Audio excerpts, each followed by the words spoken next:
A very good evening to you from the Catholic University of Eastern Africa here in Nairobi. Welcome to the 2017 presidential debate. I am Yvonne Okwara Matole of KTN News. This debate will be the first for the evening and will feature 3 presidential candidates.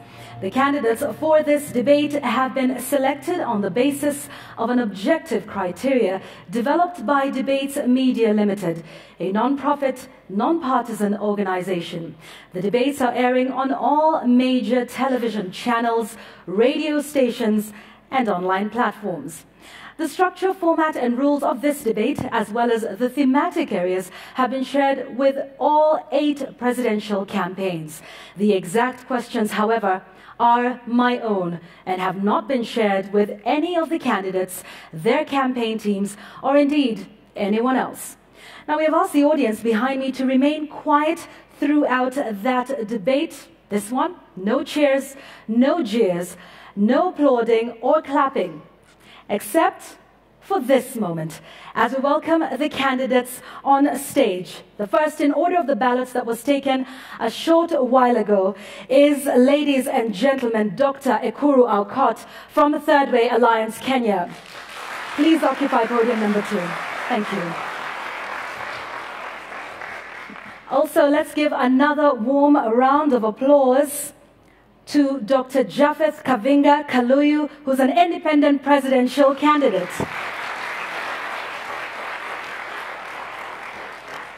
And last but certainly not least tonight, occupying our 6th podium this evening is Professor Michael Wainaina, another independent presidential candidate.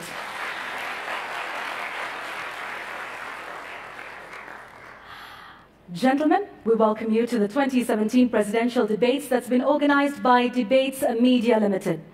Let me now run you through the rules of this debate, which have already been shared with your respective campaign teams. Each of you will have 90 seconds for your opening and closing statements.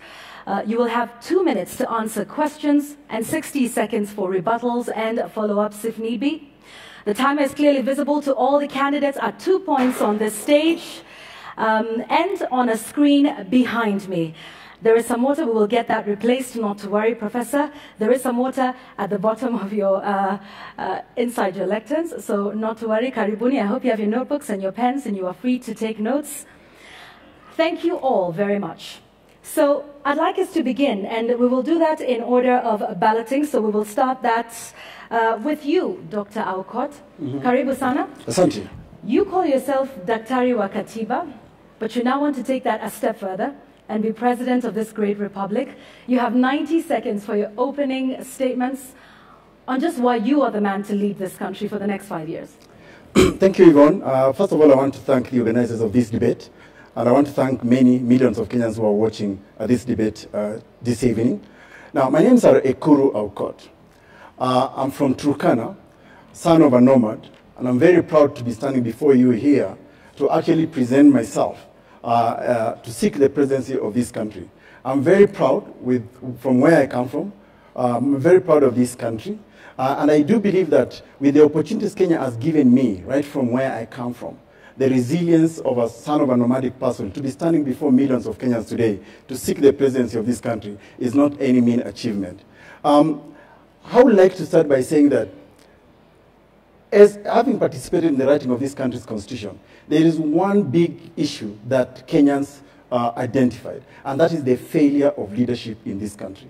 For the last 55 years, Kenya has had a failed leadership, a leadership that has orchestrated tribalism, a leadership that has normalized theft of public money, a leadership that has relegated youth and women in government, a leadership that has no respect for the rule of law, devolution, and the constitution in particular. I therefore bring to this bid the experience I've seen in many other countries in the world. I've had opportunity to participate in many countries in writing constitution, Liberia, Lesotho, Zimbabwe, Tunisia. And I've seen if there is one thing that can move a country forward, it's stewardship, it's leadership. Without that, no country can prosper anywhere in the world. Thank you very much, Dr. Aukot. Dr. Kavinga Kaluyu, welcome to our debates this evening. You call yourself the diaspora candidate. Many Kenyans will ask, you've been out of the country and are just now coming back to lead them. Why should Kenyans trust you to steer them? Please tell us that in the next 90 seconds. Kwanza nawasalimia wa Kenya wote popote mlipo kwa Jamhuri ya Kenya na ulimwenguni kote mnaposikiza na kutazama. Greetings my fellow Kenyans. Tonight is your night. It is not our night. You get the chance as a country to interview your next commander-in-chief. I'll tell you, my name is Dr. Japheth Kavinga Kaluyu. I was born in a small poor village in Kitui. As a little boy, my biggest dreams were those of my grandfather, owning a lot of goats and cows and taking them to the fields to show off the numbers myself. A dream of finishing higher education, becoming a university dean, working in Wall Street, becoming an author, TV and radio show host, and ultimately being there as an example for the poor, nameless, and those who do not have, hope that you can still run for the president of the Republic of Kenya is a pleasure. Tonight, I get to present my 6-point plan, which is very simple: making life affordable, period. Bringing jobs, especially for the youth. Bringing skills for the 21st century. Jobs, cutting taxes, corruption. I will be the end of corruption. And finally, diaspora, you get the chance to participate. So I'm looking forward to lay down my 6-point plan. Thank you, and we look forward to present it. Thank you very much. Professor Michael Wainaina from the world of academia into politics. Yes. The main question that I asked myself before I ran for president is, can we leapfrog this country from a primitive, tribal third world country into a first world country in one generation? And the answer to that question was yes. And the question was, how do we do it? I am convinced that the only way to do that is to inspire and to invest in a new generation of young people who will modernize this country. This is not the first time that this country is calling upon a new generation to give it a new vision. In the 40s and 50s, it called upon a new generation to fight for independence. In the 60s and 70s, it called upon a new generation to consolidate independence. In the 80s and 90s, it called upon a new generation to bring a new dispensation of pluralism. In the new millennium, this country is again turning to a new generation of young people to give it a new vision, to give it new leadership, and to set the foundation for modernization of the country. And that is why I am in this race, and I'm saying it is time to youthify and modernize Kenya. It is time to invest in the next generation of young men and women who will do that. Asante sana. Let's get straight into the issues tonight.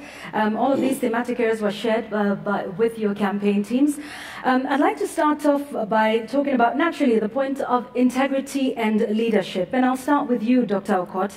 You have said before in various television interviews that you believe that what this country needs is a benevolent dictator. Some would find this statement at odds with a man who calls himself Daktari wa Katiba, who delivered one of the most progressive constitutions in the world. Could you explain to us what a benevolent dictatorship under your watch would look like? In the 1960s, thanks for that question, Yvonne. In the 1960s, Kenya was equated with the tiger economies of Singapore, Malaysia, Thailand, South Korea. And it took the leadership of those countries to ensure that their citizens, there is a certain strategic direction that the country must take. In 1963, when we became independent, we were promised by the leadership of this country that we will eradicate poverty, disease, and ignorance. Today, as I speak to you, there is cholera in the city of Nairobi, even affecting top government officials. Now, that is betrayal. And therefore, what Kenya needs today, with some of our normalized bad manners, including theft of public money that is happening in all the 47 counties of Kenya, 25 allied to one coalition, 22 allied to the other coalition. I think what Kenya needs is a no-nonsense leader. It's not necessarily a dictator in the normal parlance of definition of that word. It's somebody who can say, this is the direction this country must take, and we are not going to tolerate certain bad manners, including theft, including, we cannot have a chief officer of this country who says, what would you like people like me to do? when confronted with questions around corruption. You want a leader who will not tolerate certain bad mannerism. We have become such an indisciplined country, so much so that if you look at the roads, the way matatu drivers behave, this is a question of making sure this country has a certain strategic direction. I keep on citing this example. Neighboring Rwanda, everybody knows that Kagame's Rwanda does not tolerate corruption, for example, bribery. You behave in a certain manner likely to suggest that you want to bribe a police officer. You know that the full force of the law will be with you. So what I mean is that I think we have had a leadership that has tolerated certain bad mannerism, tribalism, for example, that the mobilization for ideas is around tribe. I think that's the kind of leadership that we need to actually be able to shun certain kind of mannerism and say, this is where I want to take Kenya strategically in terms of economic development and all the things that are actually in our manifesto, which is, I think, is the only other manifesto competitive, better than the rest of that are out there. All right, Dr. Kaluyu, he wants to be a benevolent dictator, do you? Leadership is natural, and it becomes natural. If you lead, people will know. People will respond and follow you. It is not something done out of, you don't follow people out of morbid curiosity, or you just follow because you're being taught to follow. I have led, being a university dean, with over 100 professors reporting to me. I have led over 2 campuses. I've worked in Wall Street, in New York City, where I have been able to rise into training manager and one that did what Kenyans do, winning awards. What I can promise to Kenyans is that I will lead because I have solutions. When you have solutions, when the pain exceeds the pleasure, people follow the right leader. Life is very expensive. I will make sure I cut the cost of living and also make sure health, shelter, food, basics that you just need every day, they are catered for. I'll make sure youth, as I lead in the youth area, I will have a plan, and I have it, where we have every 290 constituencies, they will have 2 kilometers, cyber technology, bringing jobs of the 21st century, and making sure I bring free skills training. Only less than 5% of Kenyans actually have university degree.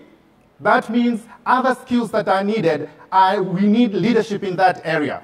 I will be the end of corruption. I'm independent, I'm uncompromised, I do not belong to the cartels, I do not belong to any interest groups. And if you give me a chance to be your commander-in-chief, I will make sure corruption is a thing of the past and it is history. When it comes to diaspora, we send them abroad. I left my job as a university dean, a professor, and I can tell you they need to lift their weight, and I'll make sure they come back home. And finally, I'll cut taxes. I trust you with your money. I want to give money back in your pocket. All right, I just want 1 minute of a follow-up for that, specifically to do with integrity and leadership.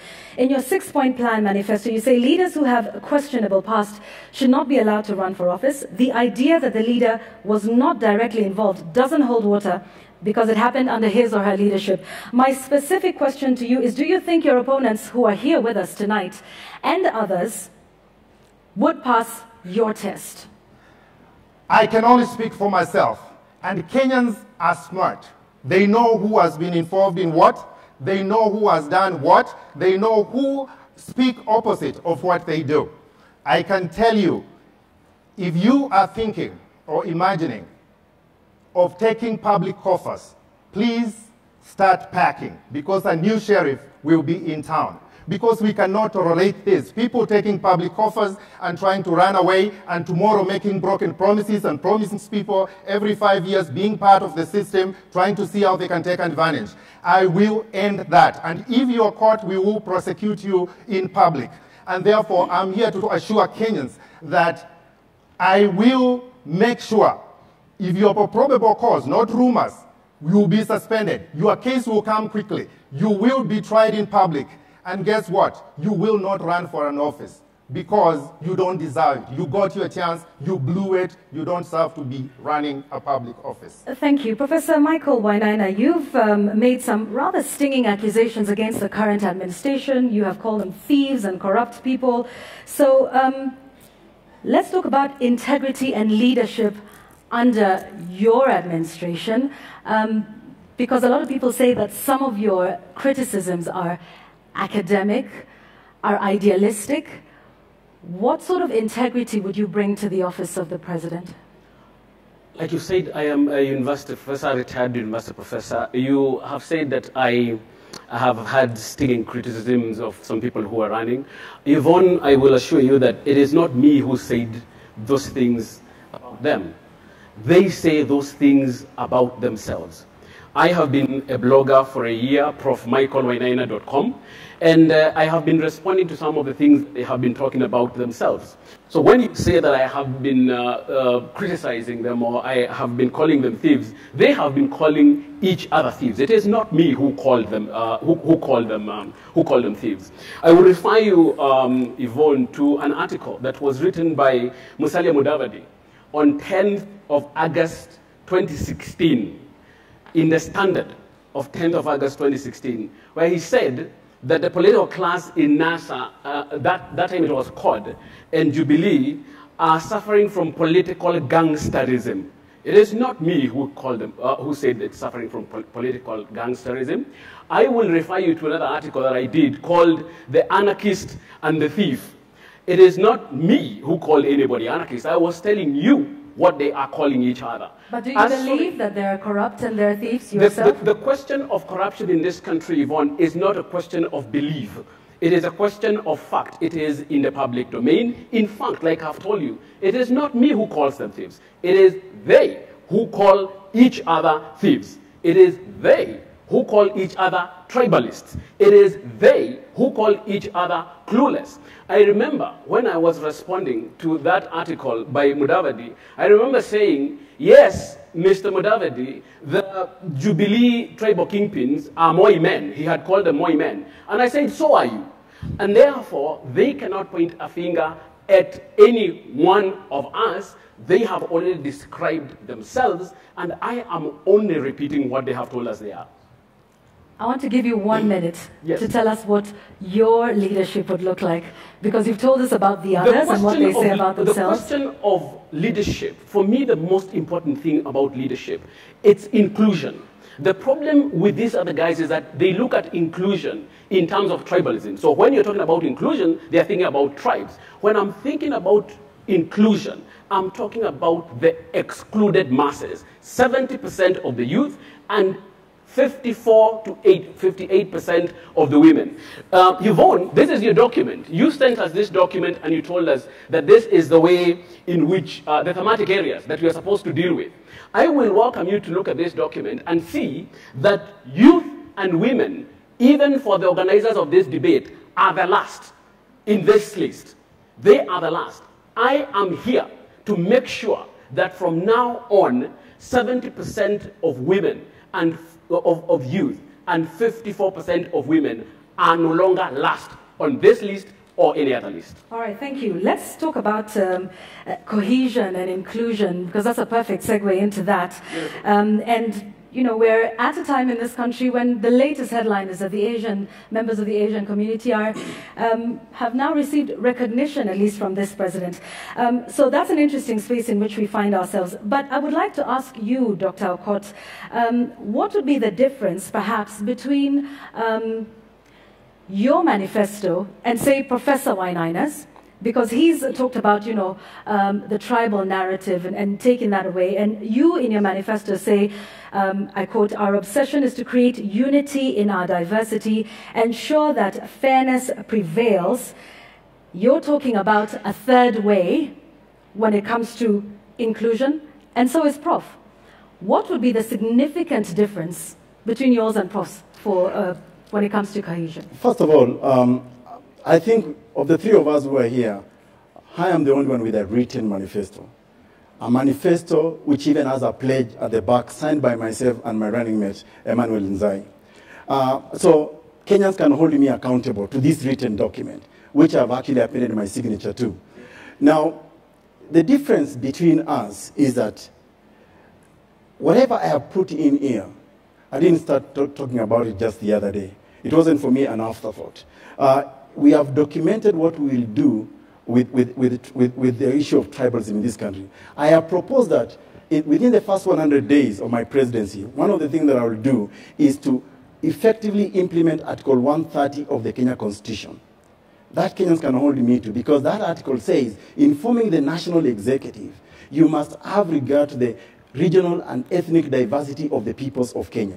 That is something I truly believe in, because I was in the committee of experts that actually wrote this constitution. And because of that, we have adopted as one of our strongest pillars the idea that we must end negative ethnicity and tribalism. Na tunasema katika Third Way Alliance kwamba ukabila ni ujinga. Maana hakuna mmoja wetu alimwandikia Mwenyezi Mungu barua ama muumba wako na kusema kwamba anataka kuzaliwa Mkikuyu, Mturukana, Mjaluo ama Mkamba. Kwa hivyo, all of us must really celebrate our diversity. And one of the things that we are not shy from saying as Third Way Alliance is that we are not going to mobilize Kenya around negative ethnicity or tribalism. So how will you end it specifically? Well, I will end it by, first of all, invoking the right articles of the Constitution that says you must have an inclusive government. Not the kind of government that we have today, which is really two tribes or three tribes at the very most. Number two, we are not shy from celebrating our diversity. And I don't want Kenyans to be shy about the tribes they come from.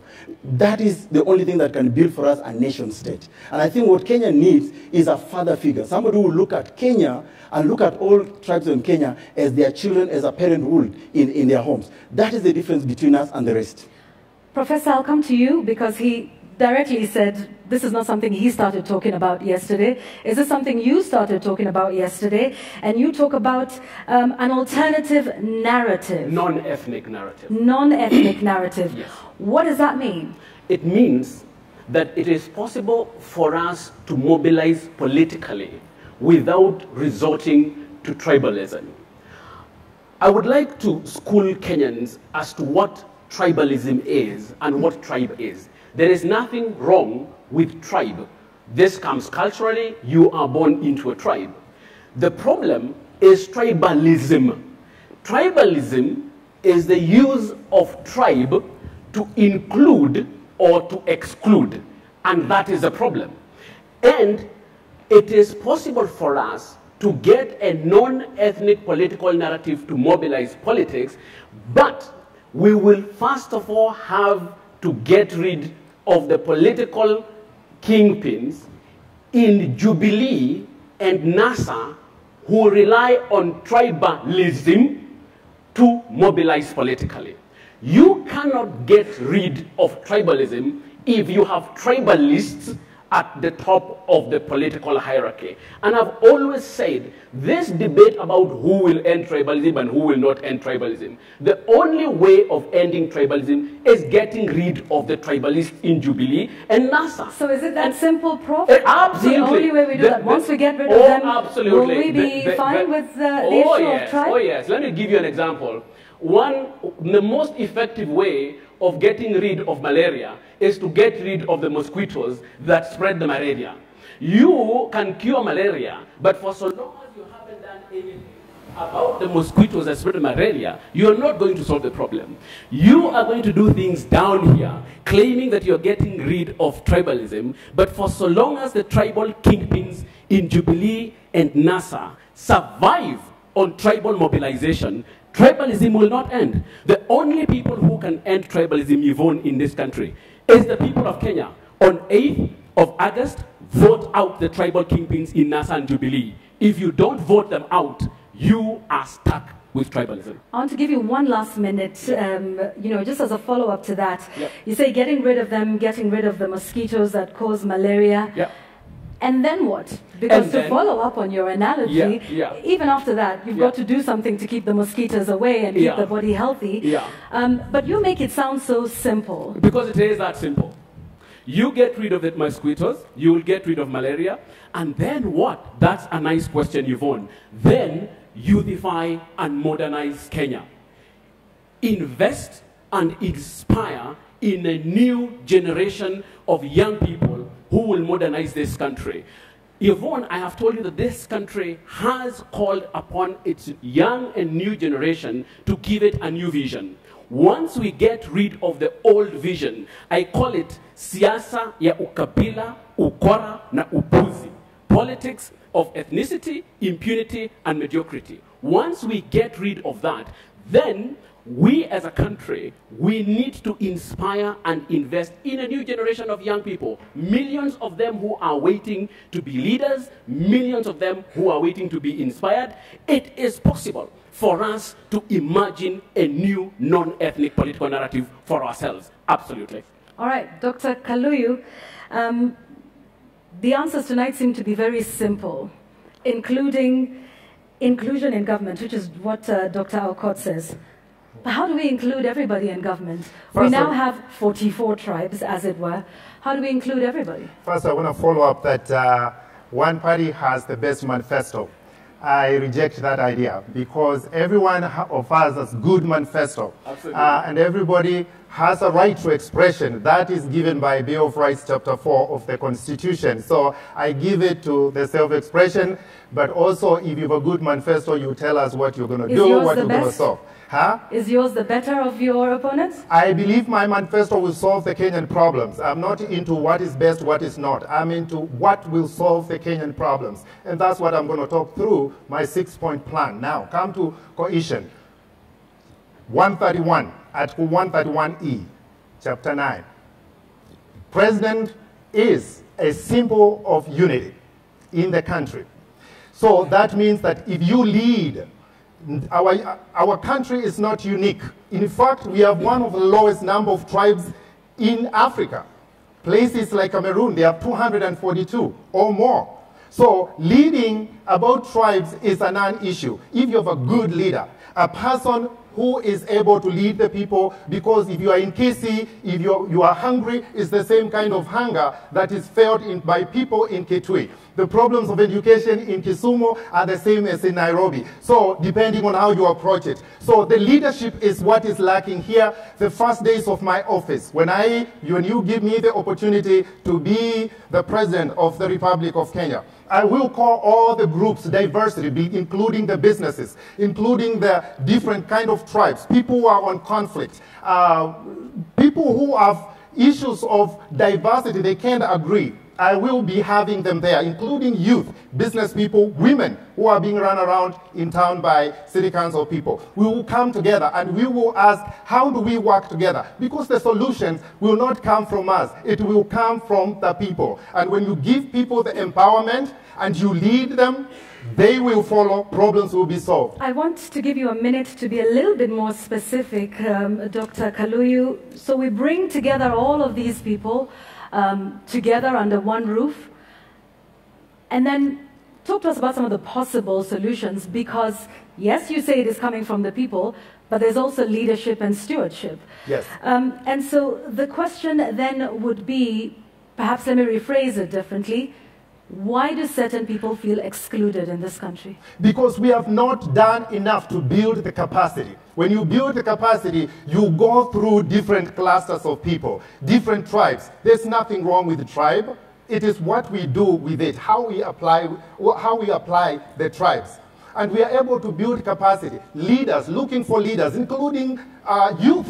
And it doesn't have to be leaders of people. It can be leaders of systems, leaders of issues in the villages. And those are the people we want to be able to build capacity with. And once we bring those groups together, it is proven item. It is done in Africa. As a matter of fact, you import a lot of expatriates to come and just do capacity building. Instead of importing, we will train training skills for the youth. University students, you will be getting free credits, just like a full subject, by doing these basic things of building capacity. And we can revitalize our system, our society, and together we can move forward. I am ready to lead. I'm ready for duty. Thank you, Dr. Kaluyu. I want us to move to an issue of corruption that I think a lot of you have already alluded to in our opening statements and what we have said so far. Dr. Aukot, the president is on record as saying this, that has been quoted a number of times, munataka nifanye nini? But what preceded that statement was that he said the law in some ways restricts him from doing certain things. For example, he cannot fire the Auditor General if he's unhappy with his work, or the DPP, or the commissioners at the EACC directly. Is there a way that this law that you helped to draft restricts the powers of the presidency in terms of the fight on corruption? By the way, just for the record, Yvonne, you are yet to give me an extra 1 minute like you've given to my colleagues so that I can also respond to the question. Now, perhaps you're a little clearer, sir. No, okay. Be that as it may, just for the record, so that people know you've given them an advantage of 3 minutes. Now, first of all, we don't call it corruption. I want to ask the audience here, who in their mother tongues actually can identify the word corruption? What is there in our various mother tongues is theft of public money. And the people who are stealing money meant for development of this country, the education, the health sector, are actually our leaders. I gave you earlier on an example of the 47 counties of Kenya. 25 aligned to NASA, 22 aligned to Jubilee. They have all stolen money in equal measure. And this is not a Kuru court saying it, it's the Auditor General report. Every year in this country, we steal 700 billion Kenya shillings. The corporates do not account for 700 billion. That's about 1.4 trillion Kenya shillings that we actually lose to theft of public money. Now, at the heart of that theft is actually the leadership of this country. So solutions that Third Way is proposing is that Kenyans must be courageous enough to remove the cancerous tumor, which is bad leadership that orchestrated theft of public money. I mean, if you look at the 22 departments under the Jubilee administration, all of them cannot account for money that is meant, like including 5 billion health sector, NYS saga, Golden Bank, 215 Eurobond. This is a factor of leadership. A leadership that could say, I am not going to tolerate theft of public money, especially if you work under me. Now, Third Way Alliance has various proposals, and because of time, I would like all of you, because you seem like to have smartphones here, go to ekurunzai.com. You can actually download what we call our promise for Kenyans. And you will see therein, we have made propositions, including jailing people, establishing actually the hall of shame. I think we need to, just like Chinese do. They put all their public servants and they go and visit prisons. I think we need to go a step further in this country, and which is why for us at Third Way Alliance, we are calling it theft of public money, not corruption. So here's your 1 minute for rebuttal. Thank you very much. Back to my question. Do you think there are any weak points in the laws that exist in the country? Is EACC, as is presently constituted, and the laws that give it the mandate to do its work, is it properly constituted under law to enable it fight corruption effectively? The problem in this country, Yvonne, is not laws. It's not even policies, not even institutions. It's actually a question of leadership. The number one weapon you need in fighting corruption is actually political goodwill.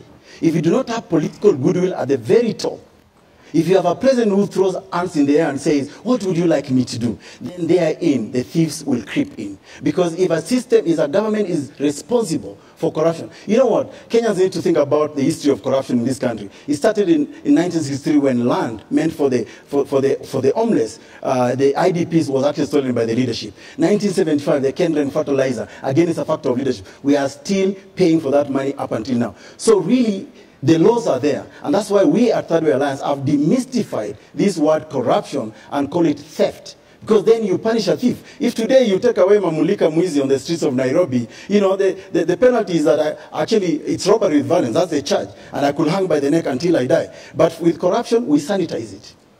All right, Dr. Kaluyu, he's talking about calling it theft as it is. But what's your understanding of why corruption seems so difficult to root out of this country? What is wrong with the war on corruption? Transparency International has consistently named the Kenya Police as one of the most corrupt institutions in the country. I mean, there's a number of indices across the world that continue to put us on that, and not just with this administration, but with previous ones before it. What is your understanding of this cancer that is corruption? And what specific thing would you do to end it, to reduce it, to bring it under control? And some of them usually rank us about number 3 in the world in terms of corruption. That is very high ranking. Corruption is real. It's living, it's breathing. Corruption does not have to be all money. It can be someone bombing out someone else's kid that has been qualified well to go to university. They don't get the opportunity, and they do not go to university, while someone who's less qualified goes to university. Others could be from medicine, from just systems and things. So corruption has to be approached in a very realistic way. I am independent. It cannot be approached. What is lacking in our corruption fight is the lack of will. We have the Constitution. Every single law has been detailed and has been pointed out how it is to be dealt with. You go to jail. You are caught with public coffers. That's why this chapter of integrity. The problem we have is the will to do it. Over the time, politicians usually get the political baggage. You get people financing you, interest groups, and once you get to the office, you are told you look that way, and if you look this way, we are trying to recover our money. I am an independent candidate. I am uncompromised. I'm not part of the system, not a career politician, do not belong to cartels or interest groups. I only pledge my loyalty, I confess, to only one group of people here, the Kenyan people. The people I will be thinking about when I go to sleep in that State House, and the people I will be thinking about when I wake up from that State House. So we are talking of those who can actually fight the corruption. Nairobi has become the place where good ideas come to die. There are no more new ideas just to enforce it. I have the will. I am the right person to do it. You can trust me. There will be no more. 1 minute. You sound exactly like Dr. Aukot. So for a lot of viewers who are watching, for the 19+ million voters, they would like to know what would be markedly different about your war on corruption from Dr. Aukot's, from Professor Wainaina's, and from the other 5 candidates that are in this race. In other words, what is that one thing that then makes you stand out from everybody else? Because we're starting to agree quite a little bit. So the voters say, well, you're all good, you all agree, so why vote for you over your fellow opponents? And first of all, thank you so much for that. And Ms. Okwara, there's nothing wrong with agreeing with certain points. When things are good and he has a point that makes sense, I'm not here to penalize him. I'm not the kind of opposition, everything the person is doing, the other person is doing is wrong. That's not how to lead. If Mr. Aukot gets to do the right thing, I say it is good. When Professor Wainaina does it, I will congratulate him. I'm here to lead. So here, what is unique about me, I'm not part of the system. I've never been part of the system. Have they been part of the system? It's up to you to judge. The Kenyan people are smart who has been around or not. So I can talk for myself. If I have been away from, I'm not a career politician. So I've never written any documents around to guide it or anything else. I believe I'm the right candidate who is a fresh start, who can come in without political baggage, and who has never been part of the system and not a career politician. With that, I'm able to eradicate corruption once and for all. I can promise I will be the end of corruption. And if you give me the opportunity to be your commander-in-chief, you can trust. It will take 3, 4, 5, 6 months, and this will be over. All right, thank you very much, Doctor. Your time is up. Professor, so has no baggage, no politics. How different would it be under you? I'm not asking if you think you're better, although if you think you are, please feel free to say so. But what uniqueness would you bring to this conversation and to this particular topic that is, quite pertinent? I don't know about a war on corruption. This country has never had a war on corruption. Yvonne, if you're looking to end corruption with the tribalists in Jubilee and NASA, I have bad news for you. It's not going to happen. My father uses a very interesting phrase. Komeshaliana omerete, unatafuta mbuzi yako na yule mwenye aliikula. Anaenda kukusaidia kutafuta. Na yeye ndiye aliiba na akakula. Yvonne, wenye walikula mbuzi yetu, hiyo Dr. Ekuru amesema inaitwa Kenren, ndio tunaitafuta na wao. Kuna mbuzi ilikuwa inaitwa Goldenberg. Tunatafuta mbuzi na wale walikula. Kuna mbuzi inaitwa Anglo Leasing. Tunaitafuta na wale walikula. Kuna mbuzi inaitwa kazi kwa vijana. Hata kuna ingine ilikuwa inaitwa Japan Embassy, if you remember. Ile mbuzi imepotea recently, inaitwa NYS. Tunaitafuta na wenye waliikula. Hautaipata. Ana haiwezi kupatikana. Na ile shida iko kwa EACC. Unajua ile mlango ya EACC inazungukanga. Imezunguka miaka ngapi? Miaka 20, na wale watu wenye walikula mbuzi yetu ndio wanaitafuta. Yvonne, the final arbiter on the issue of fighting corruption is the people of Kenya on 8th of August 2017. If they insist on re-electing tribalists and thieves, then we cannot fight corruption. Sababu tunatafuta mbuzi yetu na wenye waliikula. Sasa mimi Yvonne sijakula mbuzi, kwa hivyo nikiingia pale mbuzi yenu mtaipata. Na ukikula je ukiingia uko ndani? Pale ndio ninasema wale watu ambao wako supposed kuangalia mbuzi yao ni wana Kenya. Na mtu akiingia pale akikula mbuzi, ni kazi ya wana Kenya kusema wewe ulikula mbuzi yetu, ondoka. Sasa jamaa wamekula mbuzi zetu miaka 54 na tunaendelea kusema huyu ni jamaa wetu, huyu ni jamaa wetu. I want to give you 1 minute. Jimmy. Because Again. I am still not, don't worry. Like I said, clarity. Yeah? I give you a minute. I'm counting. I'm coming to you. I'll give you an extra minute. I'm still not clear about your war on corruption. Fine, remove the thieves and the corrupt people as you call them. Yes. So who's to guarantee you won't be a thief? What would happen if in your ranks you find persons accused of corruption? We've stated the problem, Professor, but from you, I'm not sure we're clear about what the solution would be under your watch. I've told you what the solution is. And I don't have any other solution. The people of Kenya, Yvonne, must pronounce themselves on the unholy trinity of tribalism, impunity, and corruption. That is a trinity, but it is an unholy one. The only way to solve this problem once and for all so that we can start to re-engineer a new psyche, to re-engineer a new republic, Yvonne, is to get rid ya wale watu walikula mbuzi yetu. Na ndio ninasema 8th of August is a turning point in this country. Do people want new? Do people want same old? What is new? Possibilities of new are standing in front of you, and I am one of that possibilities. Possibility of new, possibility of different, possibility of clean do not exist in Nasan Jubilee. I want to give you 1 minute, Dr. Okot, because he's talking about the unholy trinity, and you all seem to be united. Welcome to you, Dr. You all seem to be united in saying this administration has a problem. So if they are the unholy trinity, Dr. Okot, are the three of you standing here the holy trinity? You seem to agree that we remove the ones who are in power now, and you seem to agree on quite a lot.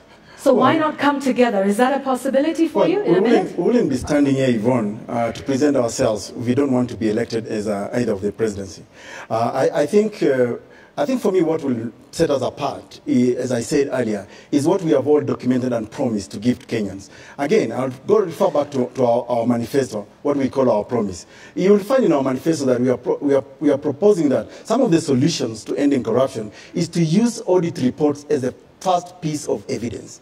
And I can promise Kenyans that as a lawyer, a prosecutor, as a trial lawyer, this is one piece of evidence that has not been used. Number two, capping of government pricing is a big issue in procurement processes in this country. We are proposing to establish a department that will deal exactly with that. We are also proposing to surcharge thieving government officials or officials elected by the people of Kenya. These are concrete solutions that Kenyans can actually use. And we are also suggesting progress reports on corruption cases. This doesn't happen in Kenya. A report is filed in court. Somebody dies even before they answer questions. All right, thank you. I want us to move very quickly to, because we're going to take a commercial break in just a moment.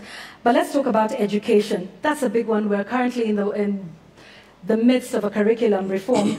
Dr. Okot, your manifesto says you want to enforce 100% primary to secondary transition. What are the attrition rates at the moment? The attrition rates at the moment?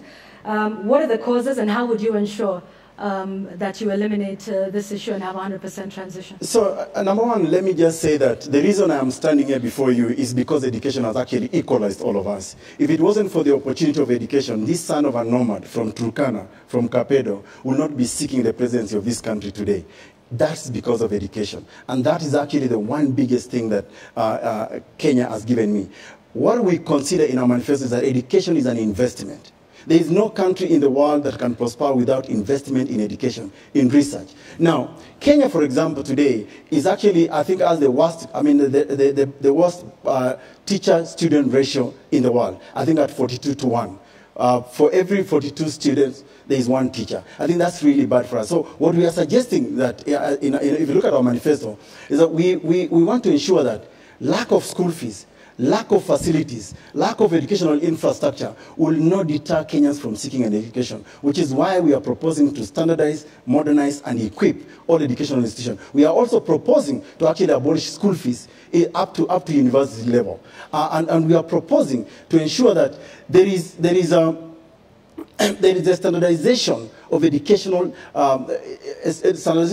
materials in the entire country. So I believe that if we address that issue of making sure that Kenyans are not pulled out of their classrooms, young Kenyans, because of education, because of school fees, I think this country will prosper. What are the attrition rates, sir? To be frank, I don't think I understand your question on attrition rates. Unless you can explain. There's a dropout between persons in class 7 and in class 8. And of course, there's those that do not make it from primary school to secondary school, which you talk about in terms of transition rates. Yeah. So if you're talking about transition, you would happen to know how many do not make it from one stage of education to the next, which is what we mean I will by tell attrition. you, I may not have the exact numbers with me, and that's why we are saying, no matter the situation, we want to transit 100% from primary to secondary. And if you read our manifesto also, we are also proposing that it's not just a pursuit of academia or scholarly approach that we will be pursuing. We are also encouraging people to pursue technical skills. In this country today, Yvonne, you have actually a shortage of plumbers, for example, electricians, and all other jobs. And that's because we have killed our technical village institution. So we are proposing to make sure that that transitioning will give Kenyans the opportunity to be able to pursue whatever their skills may be. Thank you, Daktari. Dr. Kaluyu, your children don't live in the country. They don't attend either public or private schools in this country. Why should Kenyan parents trust you with education for their children? First, I want to complain about time. I think I have the least amount of time of answering questions. So unless my candidacy is obvious and my path is clear. So I would like to get more time, and I will welcome a clear path. As a university dean and a professor, I understand the issue of education very well. And I, having gone through education system in Kenya, and having been abroad, rising to be even an educator and an administrator of education, then I understand the issue. It does not matter where you get educated. It does not matter the school. Sometimes it may depend on the equipment. But I can tell you, when it comes to education, majority of Kenyans, less than 5% of Kenyans have degrees. There is high unskilled labor out there. And therefore, a lot of times when we speak as if the degrees are the only solution to the world. There is other trade certificates in there between that people can be given. So when it comes to university reform, and we have spoken about things like corruption, things like high taxes, and it's connected to education. First of all, when you leave secondary school, you are given or assigned a major or a concentration in a university, and you are not given a chance to choose what you want to be. And if you try to change the major, then you are penalized for being a private student. So you pay more money. You end up with a degree you don't like. You go to public offices, you steal public coffers. That's how education is connected to corruption. So when it comes to education, I will do major reforms. You think of Matiang'i, I will be Matiang'i on steroids. If you are in university, you want a major, you will change the major of your choice without penalty because you want to serve this Kenya with commitment, with what you have in your mind. So universities out there, I got your back. So just to finish, whether it is university, I had children, they would, go anywhere in the world. I want to give you 1 minute. We have huge inequality in learning outcomes. How would you improve the outcomes of learning, very specifically? Let me give you an example. Nationally, only 3 out of 10 Standard 3 pupils can do Standard 2 level work. So we're talking about what's happening at the university, which is what you've talked about. But how do you improve these learning outcomes? I'm a university dean. That's what I do on a daily basis. making sure there's quality assurance, making sure the teacher engagement is there, student engagement is there. If you sit in a classroom and you keep a performance matrix of how the teacher is doing it, because what is causing the quality of education being low could be the teacher, could be the process, could be the books, could be the student engagement. Those are real, and they are the most current measures of quality of education, and making sure you raise it up. Even dropouts will go low. The attrition you are talking about, it will go low. That I do every day, and I know for sure it will work. So what is that one thing you will do? I'll make sure that I increase, first of all, is assigning students to make sure they are in a place where they need to be. Having the career reassignment and making sure the career addresses the needs of the people. And sometimes the needs of Kisumu are not the same as needs in Kitwe. And therefore, we will write careers, and sometimes we skill the careers towards the needs of the localities that they need, and the students will be interested at that point. Thank you, Dr. Kaluyu. Professor Wainaina, in Nakuru Court's manifesto, he says he will require all public servants to enroll their children in public schools. You are a proprietor of a private school. How do you feel about this proposal? I think you should have asked the crew about the proposal, because it is his proposal, it is not my proposal. And then he can explain why he would force anybody to take their children to public schools. So would you force them to do that? I don't know what he means by that. He needs to explain what he needs by that. But I see where he is coming from. And his argument is because the elite and the people who are in government have the capacities to take their children to private schools, then we have sort of neglected the public schools and denied the opportunity of regular kids the chance that you and I got. Do I agree with him on that? Yes. And when I go to my village so is... where would that leave your school then? We'll talk about my school. When I go to my village, Yvonne, it is very, very serious to see that only the children of the poor, of the poorest, have been left in the primary school that I went to. It was a public primary school. So that the question you're asking about improving the quality of education for our children in public schools is a pertinent question. You have asked about the question of attrition. You have asked about the question of improving outcomes.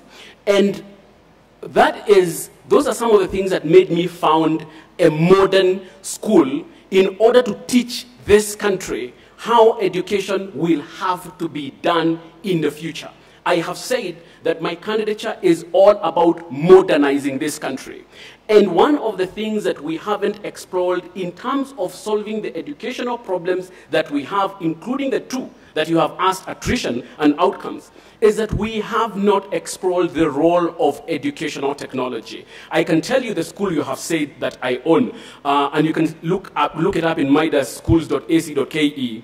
We teach our students when they are on holiday, because we have used technology to overcome the constraints of brick and mortar. 1 minute. Yes. Why not then reinvest in the school that you said you learned in and that nobody attends anymore? Yes. Why then start a private school? Isn't that at odds with what you were saying here in terms of improving the quality of education in a public school? Yes. Yours is a private school. Yes. Not many Kenyans can afford to go to your school. Yes. But you're here telling us about improving public education. Yvonne, you need to find out what the mission of the school is. Why did I start a private school? Let me tell you, if you want to be a rich man, please don't start a school. It is probably one of the most stupid things that anybody would do. Why did I start one anyway? Because I believe it is important to let this country know how modern education should be done. So if you go to midasschools.ac.ke, our mission is to provide modern learning systems and environments for the future.